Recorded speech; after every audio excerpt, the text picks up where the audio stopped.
avec un tout nouveau one-man show. Il nous en parlera tout à l'heure dans le 8-9. Yasmine Lamis nous rejoint pour nous parler de nos droits. Elle est avocate et elle sourit. Alors c'est plutôt rare. Non, c'est pas vrai, c'est pas ça que je veux dire. Un avocat sourit.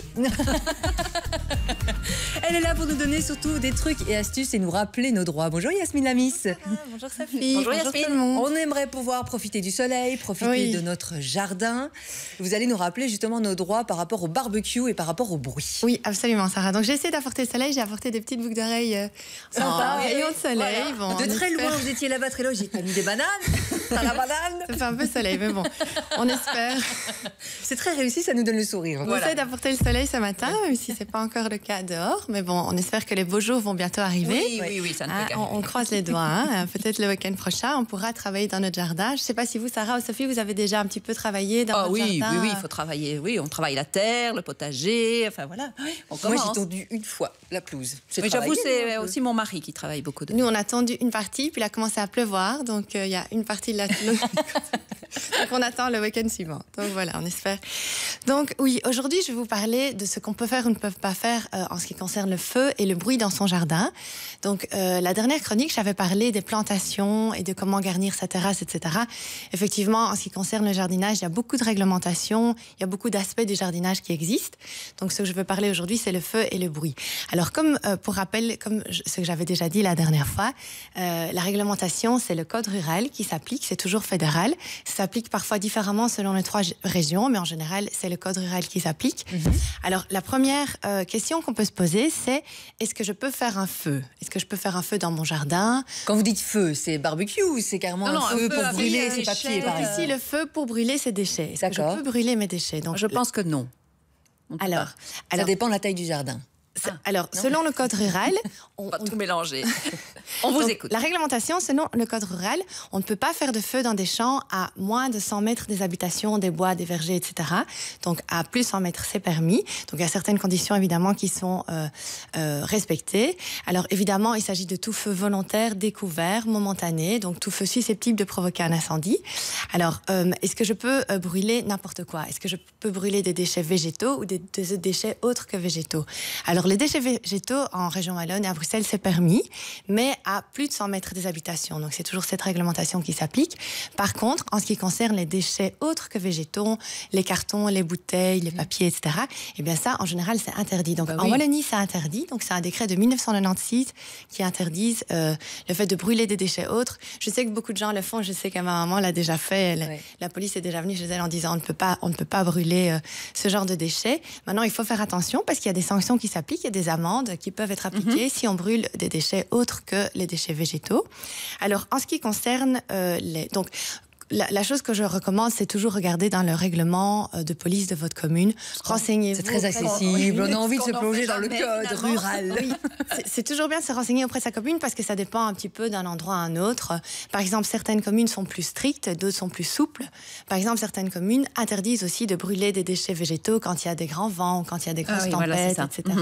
Ou lors de grandes sécheresses. Et d'autres communes sont plus laxistes. Donc, ça dépend un petit peu. Toujours renseignez-vous. Donc, c'est le premier conseil que je donne. Et quid par rapport au barbecue? Alors, c'est ça qui nous intéresse un petit peu, Yasmine, aussi. Ce sera peut-on pas pour ce week-end, ni pour le week-end prochain, mais en tout cas, le barbecue, il y a aussi des règles qui s'appliquent. Alors, le premier conseil que je donne, c'est éviter le développement excessif de fumée pour ne pas accommoder vos voisins, évidemment. Oui, c'est facile à dire. Surtout quand la voisine pend son linge, parce que ça, c'est quand même assez vache quand vous commencez le barbecue et que la voisine a pendu tout son linge, donc elle va le ramasser. Ça sent le vécu, ça, Sophie. Et puis, on maîtrise pas toujours. Parfois, c'est pas fait exprès. Voilà, et puis avec l'apéro, on oublie le barbecue, ça fait beaucoup de fumée. Donc, le premier conseil, c'est essayer de placer votre barbecue à une distance suffisamment éloignée de la limite de séparation de propriété de ses voisins. Et alors, surveillez ce que vous comptez préparer, sachant l'odeur et la fumée que ça va dégager. Faites toujours attention à ce que vous comptez préparer. Alors, évidemment, les barbecues, c'est pas fait pour brûler des déchets. Donc, je rappelle, de façon générale, c'est pour cuire des saucisses ou de la nourriture, mais pas pour brûler des déchets. Un mot par rapport aux terrasses, Yasmine. Alors, par rapport aux terrasses, donc au petit balcon, par exemple, en Ici, ville. les barbecues, c'est possible évidemment dans son jardin, mais si vous habitez dans un appartement, c'est possible aussi de faire un barbecue sur la terrasse de votre appartement. Alors évidemment, je recommande de peut-être pas acheter le plus gros modèle de barbecue qui existe dans le marché si vous avez une petite terrasse. On est en bas et puis on lance la viande. Tiens, vas-y, voilà. Je t'envoie les saucisses. Essayez de faire attention aussi par rapport à votre voisin. En plein Bruxelles, on peut faire des barbecues. De façon générale, oui, il n'y a pas de problème. Donc, que ce soit des barbecues électriques ou charbon de bois, le gaz, il faut toujours faire attention, c'est plus problématique au niveau de sécurité. Mais un nouveau conseil que je recommande, c'est regarder les règlements de votre copropriété et de votre immeuble. Parce que certains règlements interdisent pur et simplement les barbecues, mais d'autres le permettent. Donc, vérifiez toujours dans le règlement de copropriété. Oui, de façon générale, c'est déjà possible. Un peu les voisins, enfin voilà, Oui, absolument. Alors, le feu est allumé, on sait ce qu'on peut faire, ce qu'on ne peut pas faire. Maintenant, on va parler du bruit. Maintenant, pas tout de suite, dans quelques minutes. Le temps pour moi de vous parler du cirque. Ah, la féerie, la magie pour les enfants avec des étoiles plein les yeux dans les gradins. Et en coulisses, c'est des artistes bien rodés. C'est un reportage à Courcelles de Laurent Enrard. Ça ressemble à un gros champignon sorti du sol. Un chapiteau visible à plusieurs centaines de mètres à la ronde. Tout autour, des caravanes, des roulottes et la vie qui s'anime. Allez, bienvenue au Cirque Bouillon, suivez-moi. Le guide, c'est Alexandre Bouglione, le grand patron de ce cirque. Un nom connu, une réputation qui dépasse les frontières et une maîtrise du spectacle. C'est une petite une organisation. Maintenant, c'est la Sûre qui arrive. Maintenant, ils vont mettre la Sûre dans la piste. C'est une vraie entreprise aussi. Bah oui. Au total, une trentaine de personnes travaillent ici. Des artistes, mais aussi des dresseurs et des soigneurs pour des animaux un peu particuliers. Il y a un mâle et 2 femelles. Et après, ici, vous avez les lamas. Voilà. Et on les prépare avant le spectacle, il est brosse et tout. C'est quand même beaucoup de soins là-dessus. Du boulot. Depuis 2 ans, les animaux sauvages sont interdits. Plus de lions ni d'éléphants dans les cirques. J'ai fait ça 30 ans. J'ai fait une belle carrière. Bon, mais je regrette pas. Je regrette pas. J'ai encore des animaux, je peux encore travailler avec eux et tout. Voilà. Je regrette pas du tout. Sous le chapiteau, la piste est dressée. Les artistes s'échauffent. La trapéziste règle les derniers détails. Il faut changer ses bandes et regarder tout qui va s'apprêter pour le spectacle. Dans sa loge, le clown, lui aussi, est prêt pour le spectacle. Et voilà, c'est fait. En coulisses, c'est l'effervescence. Puis vient le moment tant attendu, l'entrée en scène. Les cascades des chiens amusent le public. Avant l'arrivée des chameaux, toujours aussi majestueux. Apparaît ensuite la jongleuse pour un numéro impressionnant. Le clown fait rire les spectateurs. Tous sont venus ici pour une raison bien précise. Ma petite fille, c'est la première fois qu'elle vient. Lui montrer, et puis les animaux. C'est surtout ses réactions qui me font rire, parce qu'il est complètement émerveillé, on voit toute la magie dans ses yeux. Ce soir-là, sous ce chapiteau, le cirque a tenu toutes ses promesses. Faire voyager et faire rêver le public.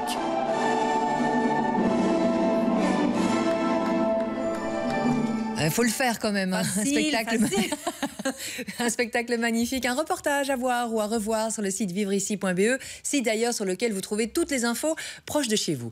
6h46, RTBF Mobile Info avec vous, Marjorie Bilot. Forcément, ça commence à ralentir ce matin, vu l'heure. Oui, exactement. Oui. Alors, par exemple, si vous venez de Mons, vous allez perdre une dizaine de minutes pour rejoindre Bruxelles. On a une circulation normalement ralentie, mais qui commence déjà à ralentir depuis Famille-Heureux jusqu'à Arken, pratiquement. Donc ici, nous sommes à Feluy.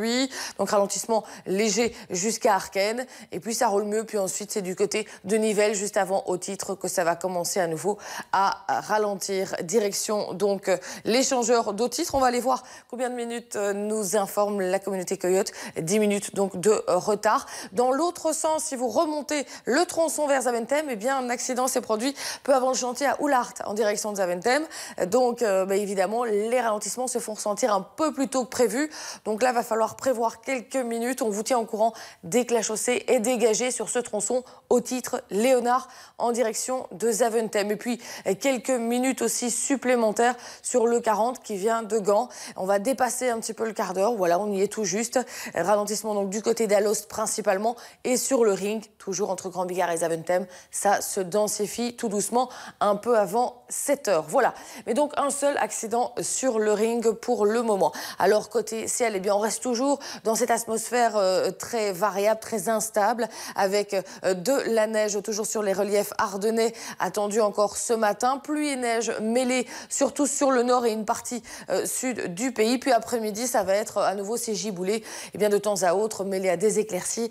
Donc éclaircies, averses égale giboulées tout au long de la journée pour tout le monde. Un temps très venteux, hein. Des rafales quand même importantes et donc une sensation de fraîcheur accentuée en plus par les maxima qui ne sont pas élevés du tout. Beaucoup trop bas pour la saison, pour les jours à venir encore. Demain, même topo à nouveau giboulé. Jeudi, on va dire ce sera un peu moins qu'aujourd'hui et demain. Donc on aura un peu moins d'averses et tout ce qui va avec. Et puis vendredi, on aura à nouveau une perturbation qui arrivera. C'est la Belgique, que voulez-vous? Et oui, on fait avec, comme on dit chez nous. Merci beaucoup Marjorie. Il y a Xavier de Liège qui nous dit: j'ai mis 3 pulls et 2 pantalons. On dit que ça caille partout, donc forcément j'ai ressorti les affaires d'hiver. On parle camping. On n'attend pas Patrick? On n'attend pas Patrick, du film Patrick. Patrick, il est là sur la page Facebook Le 6-8 RTBF. Il nous parle du camping. Il nous dit: le camping, c'est une façon de vivre en communauté tout en restant en famille. C'est partir aux toilettes avec son rouleau de papier en main et assumer. Et surtout les apéros entre copains. Je le pratique depuis 20 ans et je le pratiquais déjà avec mes parents. Vive la vie au grand air. Vous voyez, vous êtes nombreux à réagir. Racontez-nous vos anecdotes aussi, si vous en avez, par rapport au camping. Vous en avez, vous, Yasmine? Vous avez campé? Quand j'étais petite, avec mes parents régulièrement, mais je crois que mes meilleurs souvenirs, c'était mes camps guides. Quand j'étais guide et chef guide, ça c'était vraiment les meilleurs souvenirs toutes ces années, les feux de camp, etc. Ça c'est encore vraiment le camping de base. Hein. Oui, mais avec la feuillée. Voilà. Avec la feuillée, on devait construire. Et on n'a même pas besoin parfois de monsieur papier. Oui, hein. on n'a plus besoin d'aller quand on va. Non, c'était des super souvenirs. Continuez à réagir, racontez vos souvenirs par SMS au 3063 sur la page Facebook Le 6-8 RTBF. Une courte pause, quelques secondes, et puis Sophie, Yasmine, elles reviennent. On parle du bruit par rapport au jardin. C'est vrai qu'on aimerait bien en profiter de notre jardin, mais ça va arriver. Donc, peut-on faire un maximum de bruit? Bien sûr que non. On voit ça avec Yasmine tout de suite.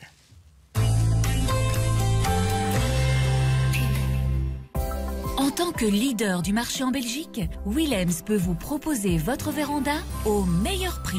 Willems, maître constructeur en véranda.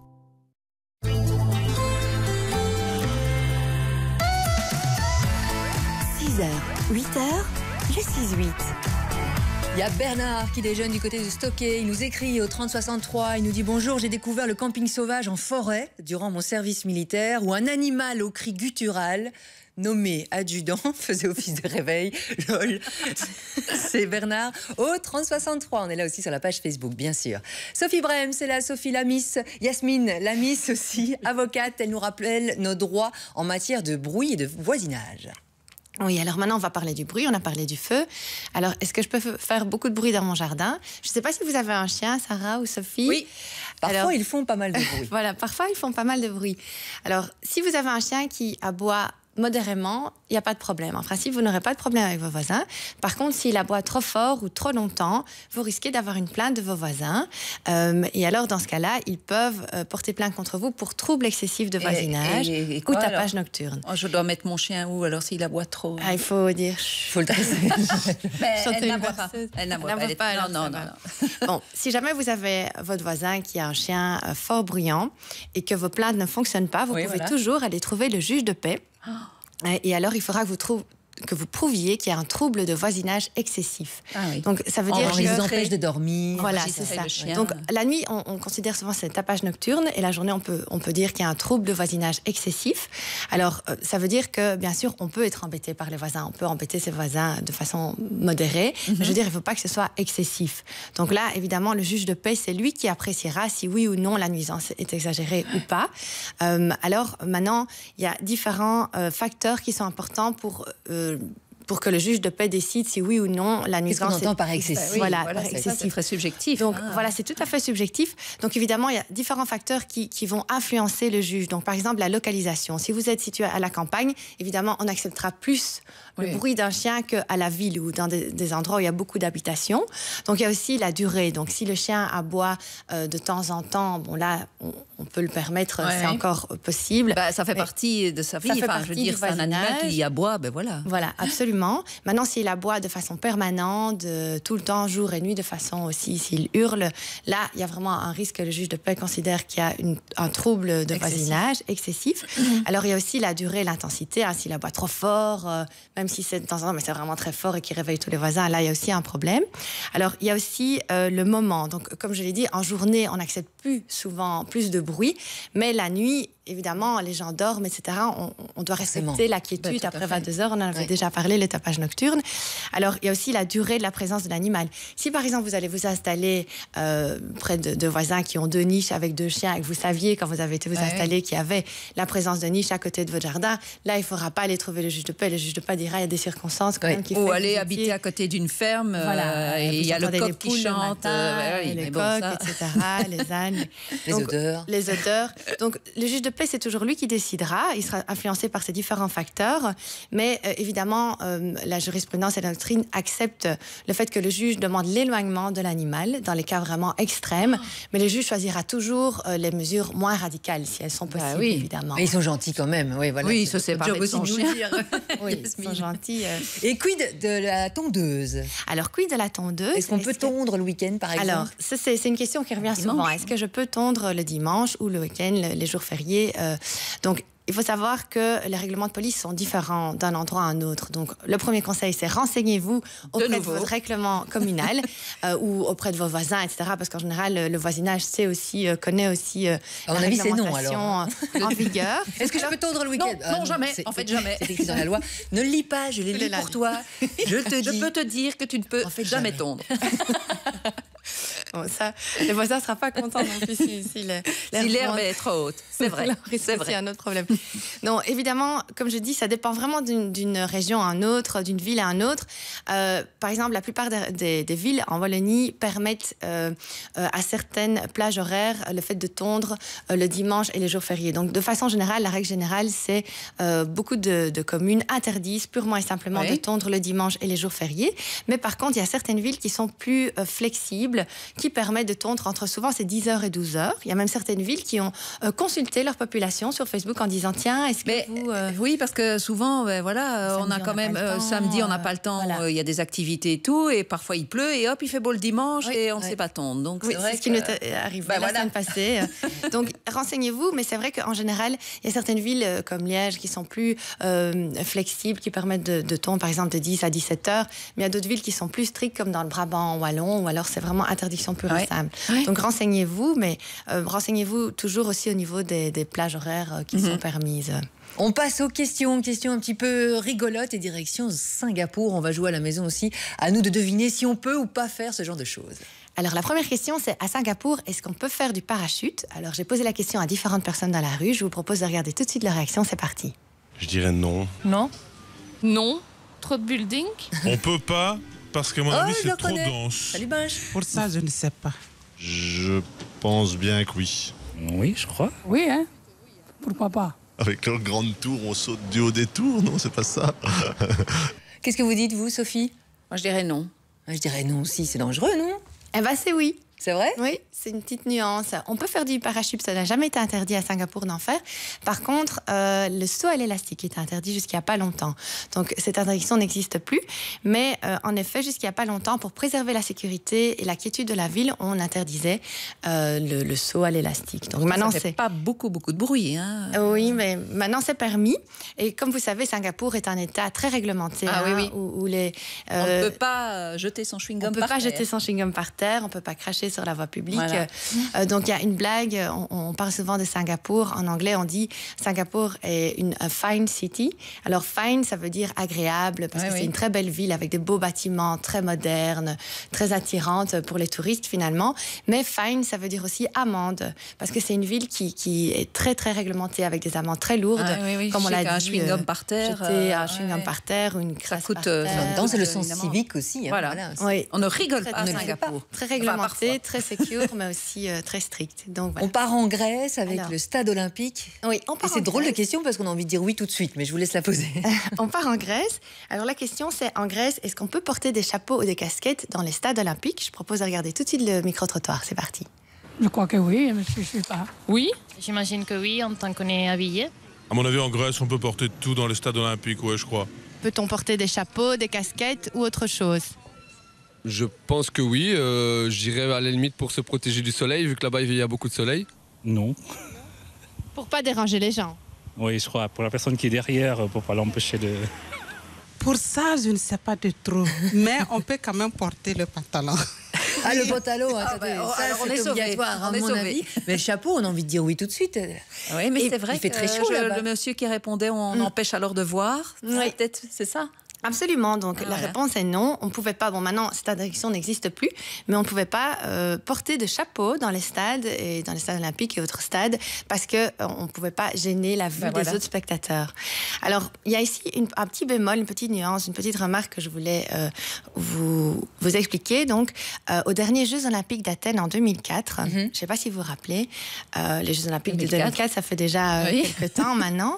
Donc il n'était pas interdit de porter des chapeaux de façon générale, mais il était interdit de porter dans les sites olympiques des t-shirts, casquettes ou chapeaux qui ne portaient pas le logo d'une société qui n'était pas le sponsor des Jeux olympiques. Incroyable. Donc ça, c'était terrible. Il y avait toute une polémique par rapport à ça. C'est pour ça que je voulais faire un petit clin d'œil. On avait la liberté de porter le vêtement de son choix à partir du moment où c'était des vêtements, des casquettes, des chapeaux, des vive la liberté d'expression. Ça, c'était une petite polémique à l'époque. Donc évidemment, le but n'est plus du tout de préserver la vue des autres spectateurs. C'est évidemment un but purement commercial pour sauver ses sponsors. Merci Yasmine Lamis, merci Sophie Brems. Passez une excellente journée. RTBF Mobile Info, ça ne démarre pas bien du côté du ring de Bruxelles. On a un accident, Marjorie Bilot. Oui, c'est vrai que si vous venez de Mons et que vous remontez en direction de Léonard Zaventem, que vous empruntez ce ring en circulation extérieure, et bien là, hop, accident à Oulart. On va aller tout de suite vous montrer les ralentissements qui commencent à partir de Lannes, qui à mon avis, s'accentue déjà et commence déjà à Braine-l'Alleud, à 7h ce matin. Donc ralentissement qui se prolonge jusqu'à Oulart, là où l'accident s'est produit en voie de gauche et Berme centrale, un peu avant le chantier en direction donc de Léonard. Et alors au niveau des temps de parcours, ça va augmenter déjà un peu plus tôt que d'habitude, plus 20 minutes en direction de Zaventem. Donc c'est vraiment le souci de ce matin. Sur le 411, ça se passe bien. Le 40 qui vient de Liège, ça se passe tout à fait comme normalement. On a aussi, si vous allez du côté d'Anvers, un accident à Zemst sur le 19 vers Anvers qui vous provoque déjà donc 10 minutes de retard en direction d'Anvers. Côté météo aujourd'hui, quand même prudence sur les routes, puisque lorsque le jour va se lever, on aura possibilité de geler au sol. Donc prudence, neige par endroits, pluie, neige aussi par endroits. Puis après-midi, c'est giboulé pour tout le monde. Maxima très très faible aujourd'hui, encore les jours à venir, avec un vent qui va encore souffler fort, Sarah. On n'en veut plus, la coupe est pleine. Marjorie Bilot, à tout à l'heure, on se retrouve juste après le journal de 7h. On va parler des supporters. Est-ce un sport finalement d'être supporter? On verra ça avec Gilles juste après le journal.